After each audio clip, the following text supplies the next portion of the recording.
Buenos días a todos. Hemos escuchado las disertaciones de los profesores anteriores hablando de la enfermedad y de las medidas que se fueron tomando en el hospital durante el triage para poder darle la mejor atención a estos pacientes. Nos queda entonces entrar ahora a hablar de un tema que no está referido a aspectos de la enfermedad, sino a los efectos que esta enfermedad genera sobre la sociedad y fundamentalmente generan también en el acto médico, que se ve modificado claramente por la presencia de esta enfermedad y su rápida extensión a nivel mundial. Esta pandemia, que fue declarada por la Organización Mundial de la Salud, no es peor que otras pandemias que ha vivido la humanidad. Recordemos nomás la pandemia del siglo II, la pandemia que fue la peste antonina del siglo II en el Imperio Romano, luego de la guerra con los partos, trae la enfermedad al Imperio Romano de la zona conquistada, de la zona de lo que hoy es Armenia y todo su territorio. Con esta pandemia, igual que la actual, no respetó ni clases sociales ni situaciones económicas, tanto es así que hasta los propios emperadores se enfermaron y murieron de la misma. Recordemos también el gran maestro que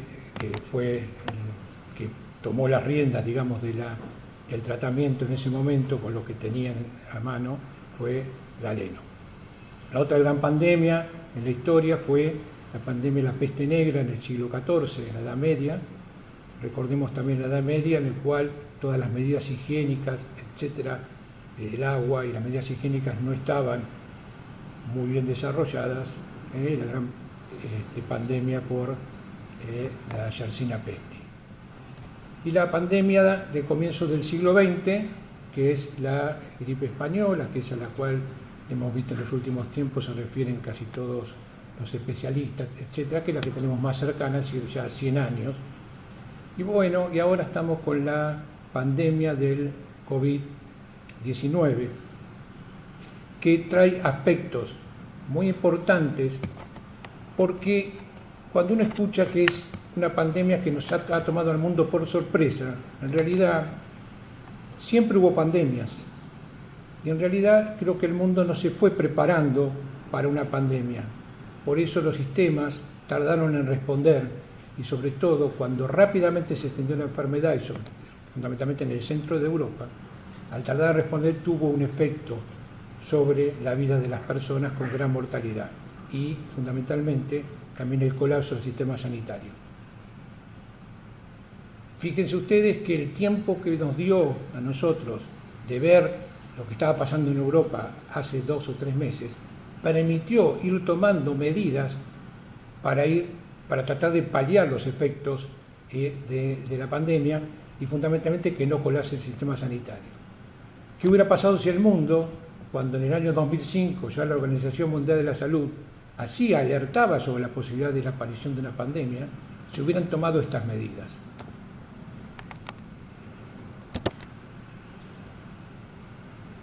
Estas pandemias también no solamente han afectado la vida de las personas, sino claramente, como vemos hoy, también afecta las economías de los estados. ¿Cuál es el fundamento teórico, ¿no es cierto?, de los aspectos legales? Que en una pandemia puede ser necesario muchas veces anular leyes o derechos humanos vigentes. La cuarentena, por ejemplo, que se dispone, va a anular libertades individuales de desplazamiento. Va a ser por ahí necesario dictar normas para el uso de edificios particulares para construir lugares de internación. El uso de medicamentos aún no autorizados, que es el llamado utilización de medicamentos fuera de prospectos off-label, que también conocido, ¿no es cierto?, como la forma, digamos, de actuar con medicamentos que, si bien dentro del prospecto está aprobado por la autoridad sanitaria para el uso de ciertas enfermedades, no está autorizado para el uso de la enfermedad esta pandémica. Sin embargo, se puede permitir y se puede ampliar su uso en estos casos. Y después también la modificación en la atención de los pacientes cuando se dispone solamente la atención de pacientes de urgencia en todos los servicios básicos, y lo estamos viendo hoy día, lo que pasa en los hospitales, lo que pasa en el sistema privado también, en el cual la atención médica por patologías no de la pandemia de COVID-19, sino patologías comunes, han descendido a menos del 30%. Esto también trae un efecto importante, porque muchas personas han dejado de concurrir a tratar sus enfermedades crónicas, y con un efecto seguramente, ¿no es cierto?, que lo vamos a ver en los próximos tiempos sobre la salud. ¿Qué preguntas debemos abordar nosotros cuando estamos frente a una pandemia? El aspecto legal. Si existe un marco legislativo vigente para el Plan de Respuesta Nacional. Y nos preguntamos, ¿existe un marco legislativo vigente? Y digamos que en realidad este marco legislativo lo tenemos a través de lo que se denominan los decretos de necesidad de urgencia del Poder Ejecutivo. Esto es una incorporación que está en la Constitución Nacional y que permite al Poder Ejecutivo, a través de este decreto, dictar normas que tardarían mucho tiempo si se trataran en el Congreso. Y la rapidez de actuar sobre los efectos que trae la pandemia exigen al Poder Central, al Poder Ejecutivo, tomar medidas. Son los decretos de necesidad de urgencia que estamos viendo en este momento. Por supuesto que son normas que después son revisadas por el Congreso de acuerdo por las comisiones respectivas. Y tenemos que tener en cuenta si estas normas incluyen disposiciones para casos imprevistos que se relacionan justamente con la prestación de estos servicios de salud y servicios básicos.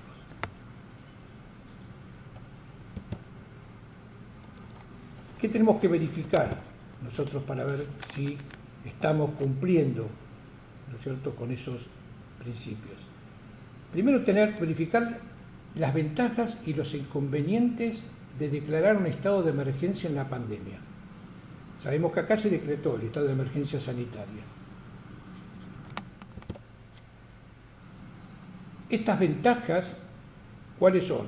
Poder controlar la enfermedad, poder disponer presupuestos para la compra de insumos médicos, etcétera, utilizar partidas, pero evidentemente también debemos asumir que esto va a traer inconvenientes. ¿Qué tipo de inconvenientes? Los inconvenientes son que vamos a restringir derechos, que muchas veces, como dije antes, muchas personas no van a concurrir a tratar sus patologías habituales. Y como ya va a hablar en la charla siguiente el profesor Appiani, los efectos también que trae sobre el estrés y sobre el estrés tanto de los médicos como de las familias que viven en esa situación de cuarentena. Y cada jurisdicción nacional va a necesitar evaluar la base legal de todas las medidas que se tomen, porque va a haber restricciones de viaje o de desplazamiento de las personas, entradas y salidas de diferentes zonas. Acuérdense que hemos tomado medidas para restringir la entrada y salida del país. Cierre de instituciones educativas, prohibición de reuniones en masa, aislamiento o cuarentena de personas que están infectadas o con sospecha de infección, o viajeros provenientes de zonas donde está establecida la infección. Cuando acá se hizo el aislamiento de las personas que llegaban en vuelos del exterior, lo aceptaron, digamos, bastante bien, pero tengamos en cuenta que lo que se encontraron al llegar al país, tuvieron que cumplir una cuarentena en hoteles, etcétera, de 14 días, y eso seguramente afecta y mucho la salud psíquica de las personas. También debemos decidir si dichas normas necesitan alguna corrección para ampliar la cobertura. Y sí, claramente lo necesitan. Es por eso que permanentemente surgen nuevos decretos, nuevas normas, nuevas reglamentaciones en los diferentes poderes ejecutivos nacional y de las provincias. Y tratar también aspectos que están relacionados con la responsabilidad, con los seguros y que la concesión también de autorización, por ejemplo, para la reincorporación de personas que están en la clase pasiva, que son médicos jubilados o personal de enfermería jubilados, el voluntario, los voluntariados que son sin adiestramiento necesario y a los que hay que adiestrar para la urgencia.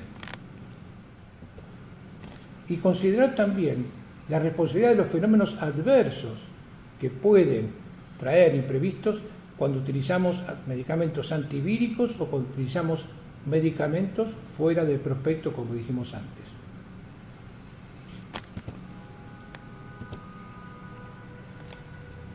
Hay que considerar la responsabilidad de los fenómenos adversos imprevistos atribuidos a estos medicamentos y que en caso de aplicar una nueva vacuna, ¿no es cierto?, tenemos que tener en cuenta que estas nuevas vacunas seguramente por la urgencia se han acelerado los procesos de concesión de licencias para ello. Un tema central que va directamente al acto médico en sí es el consentimiento informado en estas circunstancias, porque el consentimiento informado integra, ¿no es cierto?, el acto médico cuando vamos a hacer cualquier práctica o internación o cualquier práctica sobre el paciente. ¿Hay necesidad de modificar ese consentimiento que todos conocemos durante la pandemia? A veces sí, porque debemos agregar siempre en esos consentimientos para realizar diferentes procedimientos que existe un riesgo, un mayor que el riesgo habitual que teníamos normalmente. ¿Por qué? Porque los centros asistenciales, evidentemente, hay una circulación viral diferente a la que existe fuera del nosocomio y que la urgencia de tratar patologías no relacionadas con el COVID-19, pero que sí hay que tratarlas, el riesgo al que está sometido el paciente aumenta. No por eso tenemos que dejar de atenderlo. Y una cosa importante también es que este consentimiento informado debemos también tenerlo en cuenta en los pacientes que vamos a tratar COVID-19 y que le vamos a aplicar estos medicamentos fuera del prospecto, fuera de la indicación clara, porque por más que tengamos una pandemia, por más que haya una urgencia, no podemos dejar, ¿no es cierto?, de solicitarle al paciente su consentimiento para la utilización de los mismos.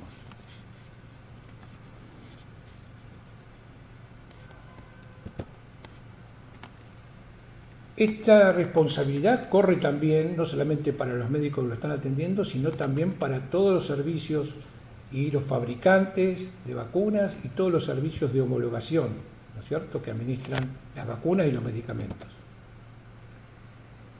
Y a veces tener en cuenta también la posibilidad de incluir la enfermedad pandémica en la legislación nacional para la prevención de las enfermedades ocupacionales.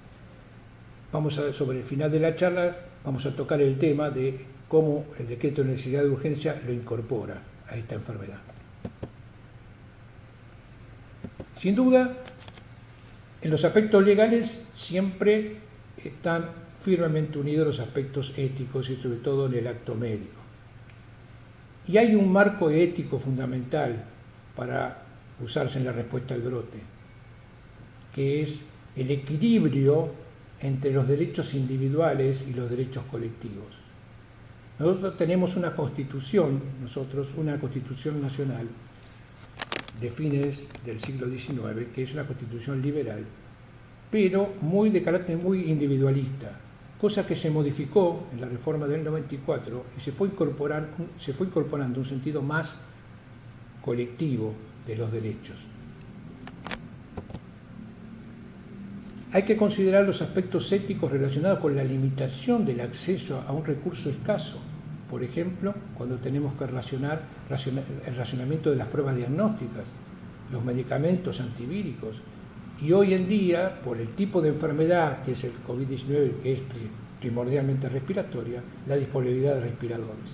Seguramente, en algún momento, y lo han tenido que hacer en Europa, por suerte acá todavía no hemos tenido esa desgracia, pero cuando el número de pacientes que requieren un recurso que es limitado, puede ser que tengamos que aplicar aspectos netamente éticos para definir qué pacientes van a usar el respirador y qué pacientes van a quedar fuera de ese tratamiento.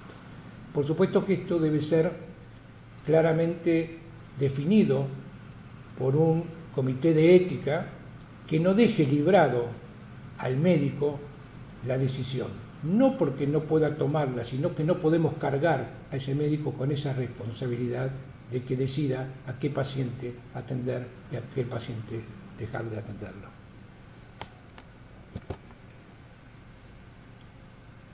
Y tenemos que también tener en cuenta aspectos éticos que están relacionados con la limitación de las libertades personales, como puede ocurrir en el aislamiento y la cuarentena. Y hay que respetar y promover el establecimiento de un marco ético para la investigación, sobre todo cuando incluimos en este caso seres humanos.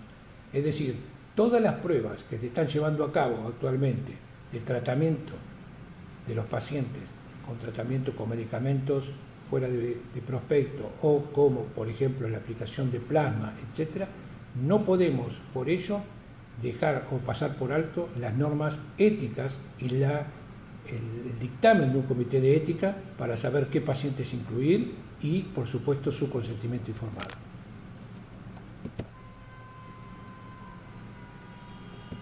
A veces nos preguntamos si está relacionado con el secreto médico, si el deber de denunciar va a colisionar con el secreto médico en una pandemia. Sabemos que, de acuerdo al Código Procesal Penal de la Nación, en el artículo 177, dice que hay un deber de denunciar por parte de los médicos los delitos perseguidos de oficio, o sea, la distancia pública. Y hay una ley que es el régimen legal de las enfermedades de notificación obligatoria, que dice que el médico está obligado a notificar por escrito a la autoridad sanitaria, provincial o municipal más próxima, todo brote de enfermedades transmisibles no incluidas en el artículo 2 dentro de 24 horas.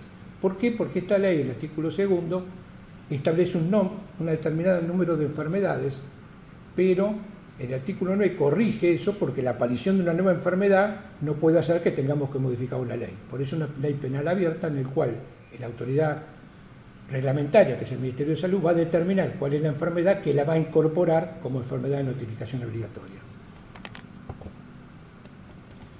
Y por otro lado tenemos que el artículo 156 del Código Penal dice que teniendo noticia por razón de su estado, oficio, empleo, profesión o arte de un secreto, cuya divulgación puede causar daño, lo revelará sin justa causa. Es decir, en este caso no habría violación del secreto médico porque hay una justa causa. Hay justa causa, que es la obligación fundamental de notificar las enfermedades de transmisión.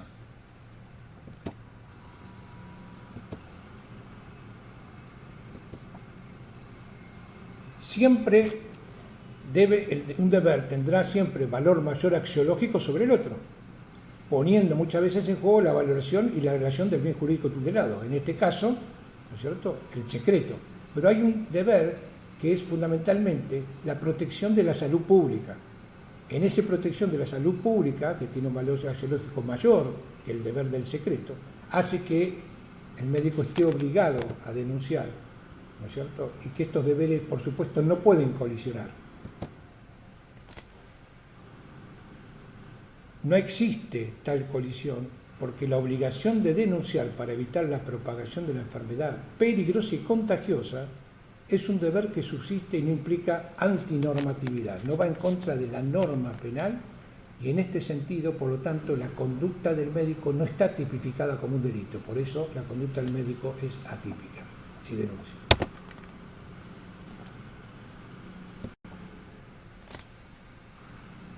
La salud pública es un bien jurídico supraindividual. ¿Por qué? Porque tiene un carácter colectivo. Hace a la seguridad y al mantenimiento de la propia sociedad y su desarrollo. Y fundamentalmente porque tiene contornos también individuales para la propia ligación con un derecho humano fundamental y personalísimo como es la propia salud de la persona. Si protegemos la salud pública, estamos protegiendo también la salud de cada uno de los habitantes. La salud pública es un derecho, o la salud es un derecho colectivo, es público y social, y tiene su enramble, como dijimos antes, en la nueva Constitución. Traigo acá algunos elementos por lo que en estos tiempos se han hablado en algunos decreto de necesidad de urgencia sobre la cuarentena, cuando se habla de la comisión de delitos, que será deprimido con reclusión o prisión de 3 a 15 años el que propagare una enfermedad peligrosa y contagiosa para las personas. Es un delito de peligro. No hace falta que enferme a la otra persona, sino el solo hecho de ser portador de una enfermedad y la propague, la ponga en situación de peligro a otras personas, ya está cumpliendo la tipicidad del delito. Esta enfermedad, para que sea incluida como tal, tiene que llevar que el peligro, ¿no es cierto?, lo dice la ley, tiene carácter grave y contagioso. Y eso lo va a determinar la autoridad sanitaria. No cualquier enfermedad que nos pueda transmitir va a incurrir en este delito. Y es importante también tener en cuenta que el delito tiene un carácter de tipo doloso, es decir, quien lo hace debe hacerlo a sabiendas que quiere contagiar. En el nuevo Código Penal, que todavía no está aprobado, se incorpora allí la figura de la culpa, es decir, que aquel que por negligencia pudiera producir el contagio, en ese caso también estaría penado. Por último, para ir cerrando, me voy a referir al trabajo, me voy a referir fundamentalmente a los aspectos relacionados con los trabajadores de la salud, de actividades esenciales, y sobre todo los trabajadores de la salud, y la pandemia de COVID-19. Como dije al principio, las leyes laborales, etcétera, tienen que ser contemplada la asistencia de una pandemia, porque esto pone en un riesgo a la población médica, a la población sanitaria diferente. Es así que el Poder Ejecutivo Nacional, a través de decretos de necesidad de urgencia, determinó, ¿no es cierto?, e incorporó a la enfermedad por COVID-19 como enfermedad resarcible, enfermedad profesional. Y la norma determina que aquellas enfermedades que no están incluidas en el listado de la ART, como es esta, por ejemplo, dicen no se consideran resarcibles, salvo que una comisión médica central determine que fuera provocada. Es decir, que ya la ley incluía la posibilidad de que se tomaran nuevas enfermedades como enfermedades profesionales. Pero esto era insuficiente. Entonces, el artículo 4 del decreto 367 del Poder Ejecutivo dice que en los casos de trabajadoras y trabajadores de la salud se considerará que la enfermedad COVID-19 producida por el coronavirus SARS-CoV-2 guarda relación de causalidad directa e inmediata con la labor efectuada. ¿Por qué subrayo esto? Porque es muy importante. Porque dice, salvo que se demuestre en el caso concreto la inexistencia de este último supuesto fáctico. ¿Por qué? Porque el decreto de necesidad de urgencia para todas las profesiones, todos los trabajos esenciales, no están referidos, no toman los mismos recaudos que para los trabajadores de la salud, en el cual no es el trabajador de la salud el que tiene que demostrar la relación de causalidad, sino que ya la misma se presume. Hay una inversión de la carga probatoria. Esto es muy importante.